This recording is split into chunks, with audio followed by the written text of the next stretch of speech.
Okay. Hi, I'm Raven. And I'm Ragnar. And we're the Movie Monsters. Welcome to Movie Mirrors, where the scene is about the movie. and the reflection is about us. So, Ragnar, let me tell you a story.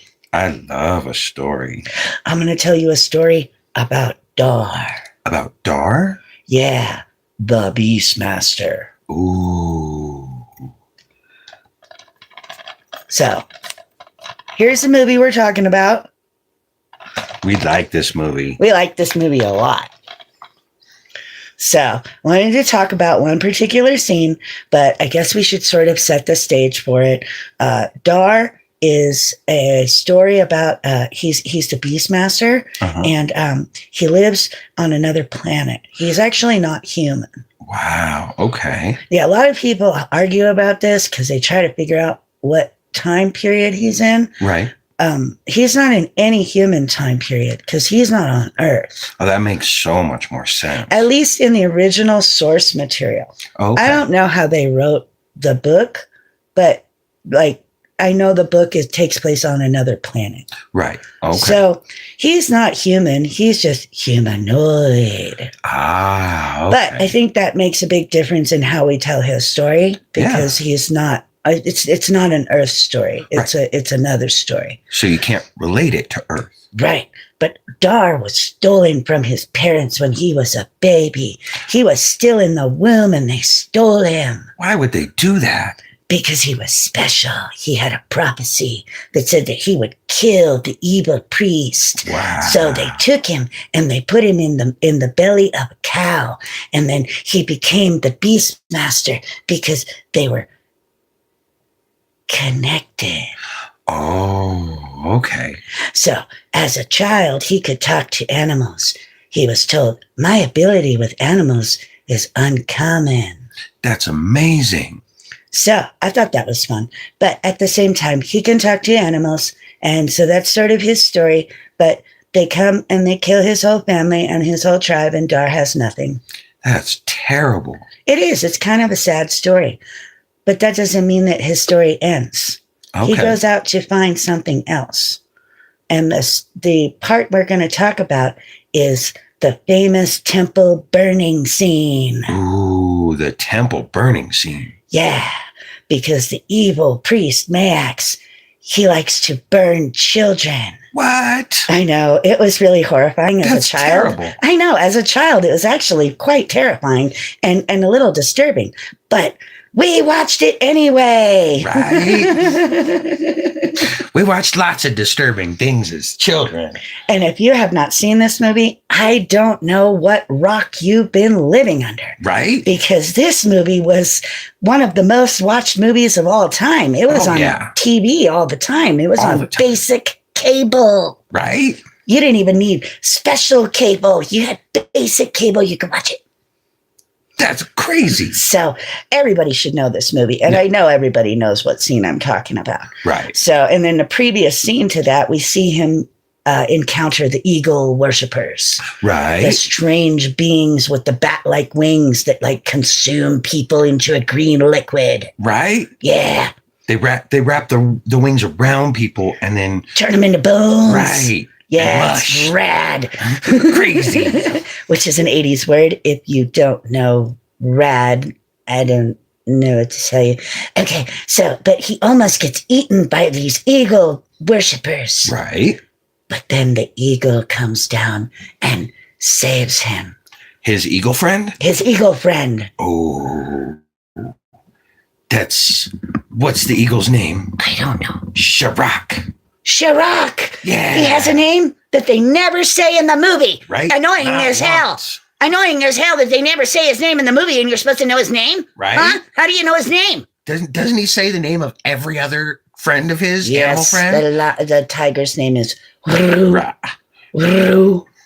Not Ra. It's Roo. Well, I say Ra. The little ferrets are Kodo and Podo. Kodo and Podo. But the eagle, Sharak, he comes down and he saves Dar from the weird eagle people. The weird eagle people? Yeah, they were going to eat him. They were going to eat him. Oh, and since they worship the eagle. You got it. Because he was able to call to him. Right. So they're like, oh, you're special. We don't want to eat you. That is very special. It is. It is. But that is, in the next scene, he uses Chirac to save the little girl. Right. Okay. Yeah. And Rip Torn, by the way, if you're not watching this movie for Rip Torn's performance as Max, you're doing it wrong. What's the matter with you? Yeah, you're doing it wrong, because that is the performance you're actually watching for. Oh, yeah. He's pretty evil and kind of a badass. So, and was terrifying as a child. I mean, I can't say that, it doesn't cause some kind of weirdness when you're talking about religion, when you've grown up watching movies where weird characters like run religious cults and like sacrifice people. Right. So Conan's the same. So you can't like throw Dar and Beastmaster under the bus. Right. Because Conan literally has the same type of story. Zealot, weirdo priest trying to run a cult. Yeah. Most movies have a lot to do with cults and religious zealots and what was especially sword and sandal movies. Well, yeah. But what was the word that they used in the very beginning of the movie? Fanatic. Yeah, so like, a fundamentalist. Right. So, but this guy is burning kids, and he throws the little girl in the fire, and Dar reaches up into the mind of the eagle, and then the eagle saves the little girl. I love that. Me too. Great. But I think the part we want to talk about is the part where the eagle actually flies away with the little girl. Oh, yeah. Because something happens in that moment. What happens in that moment? Everybody falls to their knees, falls on their faces, don't they? They do, except for Dar. Except for Dar. He stands in defiance. Right. He knows that this man will see that he is standing alone. Right. Because everybody else has fallen to their knees. So he refuses to bow down. He does. And I've heard this referred to as Mark Singer doing the Clint Eastwood look. Oh, I like that. By the way, you guys are weird. Right. Like, what are you talking about? Mark Singer doesn't squint through the whole movie. That's a Clint Eastwood thing. He was a squinter. Yeah. Oh, yeah. You mean Clint was a squinter. This one scene, and he squints up into the sun because he's looking up at the guy on the pyramid. Right. In defiance. He's looking up into the sun. That's not Clint Eastwood. Not Clint Eastwood. That's Mark Singer. Right. Yeah, it is. And I actually think that as a kid, I saw that and I was inspired by that. That when you know that somebody's doing something wrong, you should stand. Right. And you should defy. Absolutely. He doesn't do it with pain or vengeance. He just does it in defiance. Right. But in this moment, I think we understand that Dar is recognizing the man who killed his family. Right. I think he understands that this is exactly who this man is. Yeah. And I actually think Max understands who Dar is. I think so too. I think he's just not telling the truth. Right. He's looking and he's not seeing. But if we watch the scene, we see he looks at Dar and then he looks away. And when he looks back, Dar is gone. Ooh. So was he really even there in the first place? Right. And then, oh my gosh, what does Max use as an excuse? He's like, see, R has spoken. He wants your children. Right. Because he has to placate to his fanatics, his worshipers. They're not fanatics. They're scared people who believe that this man can end the world. You should absolutely understand what that feels like. Oh, yeah. They're using this as an excuse to try to tame these people. And these people are terrified. They don't believe anything this old priest stupid head is saying. Nut job. Crazy dude. He is a bit nutty. Come on. Well, yeah, if you've seen the whole movie, then you know he's nuts. Oh, but yeah. Rip Torn gives one heck of a performance. Rip Torn. I love the nose. Amazing. I love the claws in his hair. I love it all. It's so tacky and great. Oh, and yeah. If you don't like this kind of cheese, well, you can move on. We're going to continue to talk about this cheese. We love what cheese are we talking about? We're talking about this cheese. That cheese. Because it's good cheese. It's moldy. Right. I've never seen any of the other ones. Have you ever seen any of the other ones? Not one. Me neither. Have anybody out there ever seen the TV show or the second movie or the third movie? I wonder. Could be fun. I wonder if there's anybody out there that's seen those ones. This one is my favorite one. It wouldn't matter if I saw the other ones. Right. So, and the scene after this scene, well, what happens? What does he do? What does he do? Well, he's rescued the little girl. Right. So what does he do? He takes the girl back to her parents. He takes her home. Right. And he uses the little ferrets to find her house. Oh, yeah, that's right. Because he uses the smell of the little child to find her parents' house. Exactly. I love that. And then he unwraps her like a present. Right. I brought something for you. And her daddy. Oh, it's so sweet. He, my little light as a fly. Oh, that's what he beautiful. tells her. My little light as a fly. But that also tells us what he was doing, standing there. Right. The whole idea was that he was going to save this little girl. Oh, yeah. He was going to save her. Right. It didn't matter what anybody in the crowd thought or what the old priest thought or what anybody thought. He was going to do it. He was going to defy that guy and he was going to save that little girl. And through defiance, he's doing the right thing. He's lost his whole family twice. Right. He lost his family in the beginning of the movie and then got found as a baby. And then he loses his father. Yeah. Halfway through the movie or whatever, halfway through the beginning opening scene when he's a young man. But the idea is that he's already lost everything. Right. Why would he let this little girl lose her family? Why would he let somebody else suffer the way that he has suffered? People shouldn't suffer like that, especially children. Exactly. That's why it's such an important scene. Yes. Because we have to see the horribleness of, I don't know, how do adults treat children in this movie? It's pretty bad. It's pretty bad. So Mayax burns children.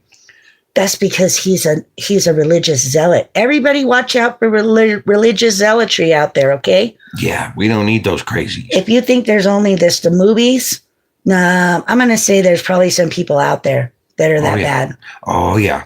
Yeah, you could see it in the news. People talk about it all the time. The way people mistreat children. It's a terrible thing. He is a hero because he stands up for people who can't stand up for themselves. That's right. That's what actually makes a hero. Yes. A hero has to be someone who takes up for somebody else because it's the right thing to do. Yeah. That's usually the arc of a typical hero. The right thing to do is always the right thing to do. Exactly. We have moral objectivism in that sense. Right. The right thing is always the right thing. That's right. So, but we love this movie. I love watching Mark Singer run around with the black tiger. Oh, and I know there are issues with the animals and some of the scenes in this movie, and I don't want to hear about that. That's not what I'm talking about. Right. I'm talking about the beautifully filmed scenes where he's with the tiger and he has the hawk and I love these scenes. I know all about what happened. I am not ignorant of the history of this movie. Trust me, I've seen this movie at least 200 times. No joke. That's a lot. I used to watch it all the time as a kid, and then when the tape was over, I would rewind it and play it again.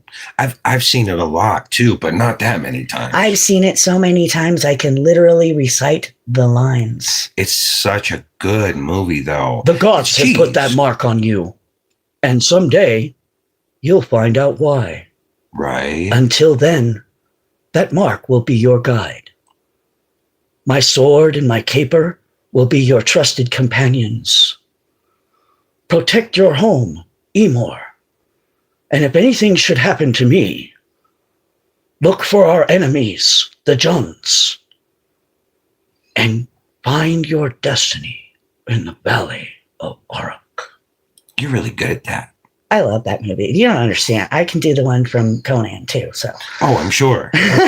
I was raised on it. But these are great movies about real heroes that are just trying to do the right thing. You do remember what Conan said. Oh, yeah. No one will remember if we were good men or bad. Only that two fought against many. Yeah. Yeah, because in this type of sword and sandal world, it's not about good and evil. It's about moral purity. Right. It's about doing the right thing. Because it's the right thing. Exactly. So, Dar is a hero in the end because he continues to fight. Yes. Even when the odds are against him. That's what the standing scene is all about. Right. It's the sign of a hero that they'll stand up no matter how few against how many because it's right. The standing scene. Nobody else can stand. Although, if we notice, she doesn't kneel. She doesn't. Kira doesn't kneel. Right. She stops herself when she sees him. Because defiance inspires. Who's the only other person in the scene who doesn't kneel? Isn't it? Go ahead. It's the priest, right? It's the priest. Yeah. How come he didn't drop to his knees? Anybody got an answer for that? Why didn't this guy drop to his knees when he saw the eagle took the little girl and he wasn't allowed to burn her? Why didn't he drop to his knees? Well, I do believe we've seen something similar in a TV show called The Vikings. Aren't the two kings, one sharing my name, talking about whether or not they believe? Oh, that they're using religion for manipulation purposes. That's right. Oh, that's awful. But it's true. It is true. And so wouldn't that be the reason why he wouldn't kneel, even though he's seeing a representation of his God? So are you trying to say he doesn't actually believe in what he's preaching? I think so. Yeah, because this is what we notice in the scene. We notice that every other person kneels and this guy doesn't. Nope. Dar doesn't because he doesn't believe. That's right. He's not one of them. She doesn't because she sees him not kneeling. But the old priest, he's supposed to be a believer. Right. Why doesn't he believe? Because he's manipulating for control. Yeah, with the fiendish witch women. Right. They're crazy looking. They look like their faces have been melted. And I think it's interesting because as soon as he figures out who this guy is, he tells them, R wants him, this master of the beasts. Right. Another manipulation tactic. Seriously, don't ever test me on this movie. I'll win. Right. Don't test you on any movies because you. Oh no, know you could. You don't. I guarantee there are movies out there that people know better than me, but not this one. Not that many. Not this one. Right. This was our first episode because this is one of my favorite movies. It's a great movie, and it has so many good things about it, even if it's cheese. I don't know if it's such cheese. I mean, who isn't watching Mark Singer in that hula skirt loincloth thing? Woo! Well, and if you're not watching him, you Ragnar, are watching shut up. her. Woo! Oh my God. Tanya Roberts is gorgeous. She was so gorgeous. Her blue eyes are actually very stunning and striking. Yeah. But if you're not watching for half naked Mark Singer at this point, I don't know. I'm kidding. I mean, the man does look pretty good. Not gonna lie. I'm ashamed. I It's shouldn't okay. be watching it. It's okay. To watch the It's body of okay. a 78-year-old man. That's right. Mark Singer's 78 years old now and is an old man and all wrinkly and old and gray. And yeah. Okay. But he still looks all right for a 78-year-old. Raven, shame. It's okay. It's okay. Sorry, Ragnar. Hey, everybody can appreciate beauty. I do like the sword and the cape. Yeah. I like the weapons. I think they're yeah. cool. They're very cool. I think he's smart. He's not stupid enough to walk into the scene with no disguise. Right. He finds a hooded cloak, which so magically fits this man. He's 6'2". Everybody else in this crowd is probably a little shorter than him, but he seems to magically find this cloak and put it on, and it covers him. And I guess you wouldn't want to walk up, I'm going to say about 3/4 naked. He's not half naked. He's about 3/4 naked. Yeah, he doesn't have a whole lot of cloth covering his body. He doesn't. And this is one of those scenes where he does. Right. He actually does, because it's not about him. It's about the action that he takes. What action does he take? He saves the little girl. That's right. It's not about his body or his strength or his physicality. It's about doing the right thing. Saving the little girl. That's right. So I think that's sweet. I do too. So, and yeah, and then in the next scene, we can totally see all of that meat on his body. Oh, sorry. I don't mean to be objectifying men in this. That wasn't the point. Sorry, I think it's funny. Yeah. Well, Give him a squeaker. if men can do it to women, then why can't women do it for men? As if they didn't design that costume so that you would look at him. Right. They totally designed that costume so that you would have to look at him. Oh, yeah. And they do this all the time with movies. Got to get eye candy in there, right? She was the eye candy. But so was he. Yeah, he was. Yeah, he was. Have you noticed the poster behind us? We think she's eye candy too. Oh, yeah. We love her. She's beautiful. It's a great poster. We don't like the movie, but we like the poster. It's a great poster.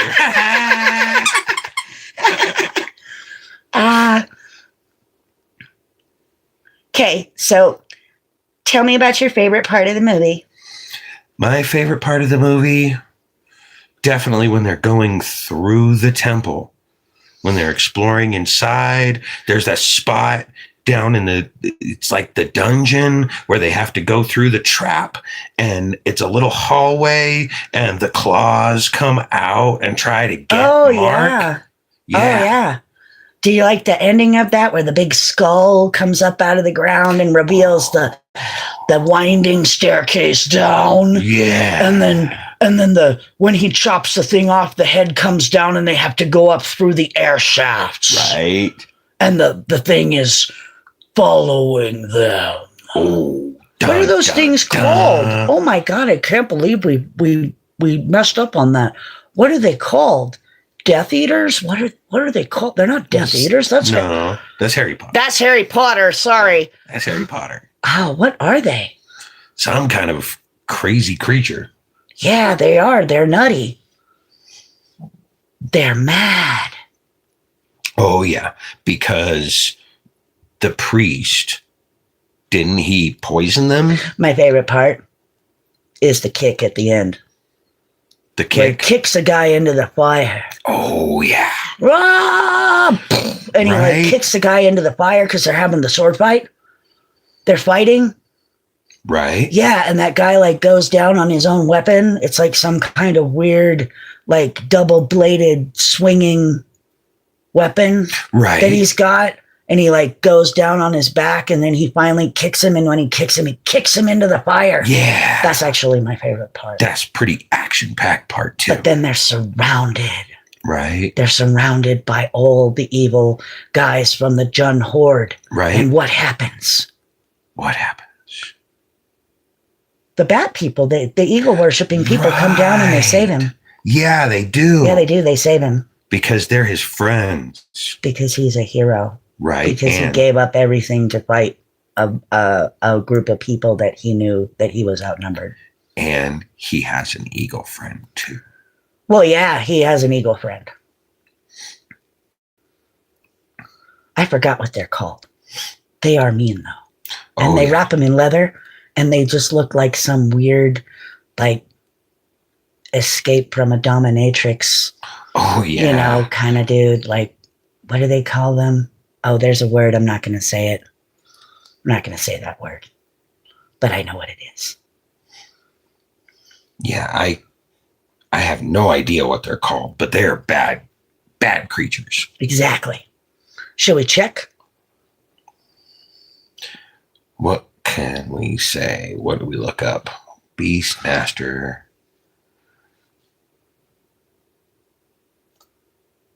Bad guys? Maybe that'll get it. What do you think? You think that'll get it, guys? Let's try. Let's see if we can find out what they're called. Somebody out there, Death Stalkers? I think that might be I think they're stalkers of some kind. Right? What do you think, guys? Anybody in the comments remember what they're called? I have no idea. I don't have any comments. You know why? I cannot read. I am a puppet. Right. I cannot read. That's terrible. I can watch movies. Yeah. I can recite lines. The Terrans. Those are the eagle people. Right. Zad. King Zad. No, King Zed is his dad. Right. And Mayax, the evil priest. Mayax. They're like Death Stalkers. Right.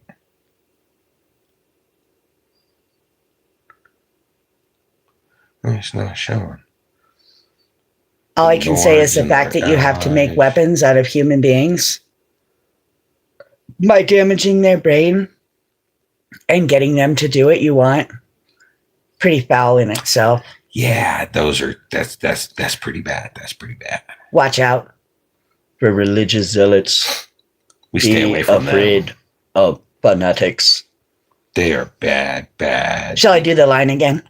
Do it again. Dar, the gods have put that mark on you. And someday, you'll find out why. Until then, this mark will be your guide. My sword and my caper will be your trusted companions. Protect your home, Emor. And if anything should happen to me, look for our enemy, the Juns, and find your destiny in the Valley of Aurak, which is actually where Dar is originally from, because that's the city that his father is the king of. Right. So he's actually one of them, but he doesn't know it. I can't seem to find. Don't worry about it. Called. It's obviously not important at all. They are crazy leather masked men. That's right. And weirdos. And yeah, definitely disfigured and all messed up. That is one of my favorite scenes too, but I really like the fight scene at the end with all the fire. Oh, where they've lit the ditch on fire, and then he has to fight the guy. And I don't even think that guy has a name. Right. I don't think he has a name. Yeah. He's just like the head of the Jun Horde guy. Right. And he's got those weird bat wings on his helmet. Yeah. And the costumes, I'm sorry, but the costumes are fire. Oh, yeah. I don't care what anybody says. You got some BDSM stuff in there. You've got Crazy some like costumes. weird, like, yeah, I'm sure that when Amos and Mark Singer saw each other, that the story is true when they came out of their trailers and they laughed at each other. I'm sure they did have a chuckle. Oh, And yeah. yes, he wore a leather hula skirt and we love it. Have you seen those legs in that hula skirt? Oh my gosh. Have you seen those legs in that hula skirt? I think this man was about 6'2". So those are some incredible legs. Eye candy. Hey, I was watching the tiger while he was trying to save it, and he bent down to pick up the log and whoa! Okay, it was the tiger. I was watching the tiger. Right. I was watching the tiger. Uh-huh. And the pecs. Right. And the legs. Right. And the arms. And when I was a little kid, hell yeah, I had a crush on Mark Singer. He was gorgeous to me. I was a little kid and I was like, wow, he's not got no clothes on. The loincloth. But I loved her too. I never thought that she was anything but the most beautiful. Right. So made me sad when she passed away. Oh yeah. That's so sad. So sad. Ah! Mark Singer's still alive though. He's 78 years old. 78. He's an old, gray-haired, old, wrinkled man. A little bit crusty. But I still love him very much for making this movie so that we can all still continue to enjoy it. What movie are we talking about? One more time. This movie. Do we like this movie? Anybody like this movie? I like this movie. I don't care if people call it cheesy. What does it say on the front? Born with the courage of an eagle, the strength of a black tiger, and the power of a god. What a tagline, man. Right? 1982 was fire. It's actually considered one of the best years for movie making in the entire history of film. If you know anything about film, you know that 1982 is one of the crowning achievements for movie making. Best ever. And Beastmaster gets to be one of those movies. That's right. Despite the fact that you may not include it in your 1982 lineup, it is one of those movies. And it's amazing. Great movie. So I actually really super enjoy watching it. I hope you all enjoy watching it. I hope you can go and watch the scene. I'll try to link it in the description. Or when this becomes a regular video, I will try to link the scene in the description. But really, we're talking about a movie everybody should know. Everybody should know it. Like, maybe if you're younger, you don't know it. But, like, this movie was one of the most popular movies played on cable television for over a decade. And if you haven't seen it and you are young, ask your parents. It's really good. It's total cheese. It is. If you like Conan, or you like Kroll, right? Or you like, I don't know, what's that other one that everybody like? Hawk the Slayer. You like that stuff? You should watch this one. This one's good too. There's Dragon Slayer. Oh yeah, Dragon Slayer is so really good too. What a sweet little movie that is. But we're talking about a lot of these movies like Conan and Beastmaster came out in 1982. Right. So if you're really interested in 1982, then go get some movies from that year and you will be happy because there are whole documentaries done on that particular year. Yeah. And this movie will come up in those documentaries. Didn't the movies that made us cover at least some of these older movies? No? No. Okay. None of them. Okay. They, not that I'm aware of. No Beastmaster, no Conan.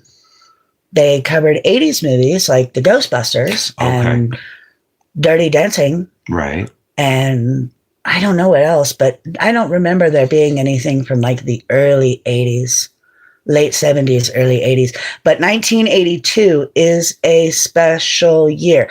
I could literally sit here and rattle off an entire list of movies made in 1982. Good movies. Good movies. Oh, yeah, no, the crowning achievement of movies. Absolutely. Steven Spielberg made some of his best movies in 1982. Some of his most remembered movies are from 1982. Right. So some of the best sword and sandal movies come from 1982. Right. So between science fiction and fantasy, that's what we were really interested in. Yeah. That's why we chose the Beastmaster. That's right. Uh-oh, should I do it again? Do it again. Oh no. Do it again. Oh, Do it again. I get the feeling inside. You can do it. It's okay. You can do it. Do it. Dar. The gods had put that mark on you. And someday you'll find out why. Until then, this mark will be your guide. My sword and my caper will be your trusted companions. Protect Emor, your home. And if anything should happen to me, look for our enemies, the Johns. The Johns. And find your destiny in the Valley of Uruk. Destiny. Destiny! Destiny. Do you want to come back and talk about it tomorrow? I do. I really, really, really. Okay, because I want to get into do. like the actual feelings, nothing more than feelings, and how like this particular scene makes us feel about being human. Yeah. Because inside those scenes, there's always something special about being human. Right. And what it means to feel that way. Being human, feeling a part of humanity is an important thing. And movies like this teach us those important things. At least they can. They can. I think most people aren't actually paying attention to that. Right. You have to be willing to just listen, to learn. Watch movies different. Yeah. Think about them. Be able to watch movies and see what the point was trying to be. It's not about what the director wanted or the performance of the actor. It's about the story. How does the story connect you to another person? How does the story make you feel? And where did you learn to become radicalized? Who radicalized you? I've been asked that a number of times. And my answer to that question is always the same. Dar. Dar taught me how to stand up for myself in the face of adversity. And Dar. For what's right. So, who radicalized me?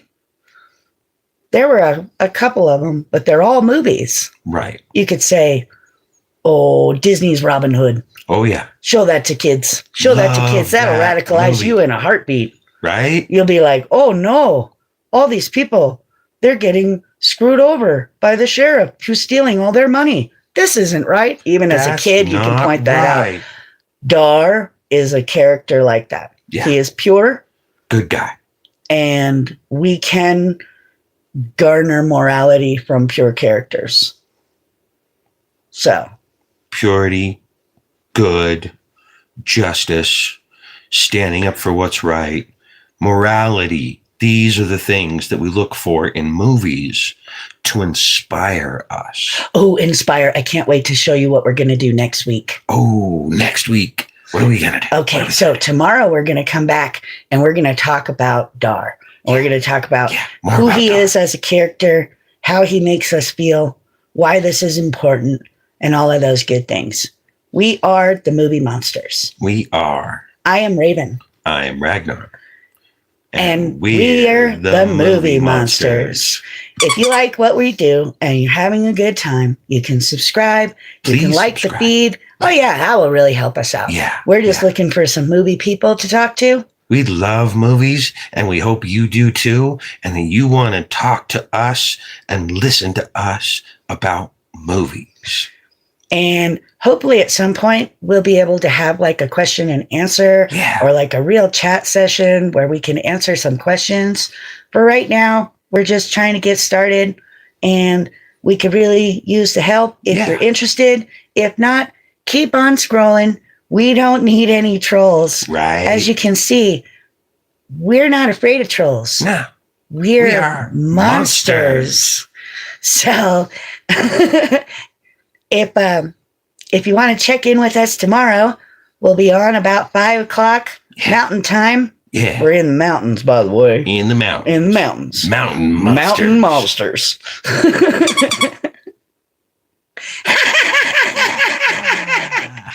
So, I hope y'all have a good rest of your day. We'll see you tomorrow with some reflection questions. And we'll talk about Dar a little more. And, I don't know. Maybe we'll go live later tonight if we feel like it. Yeah.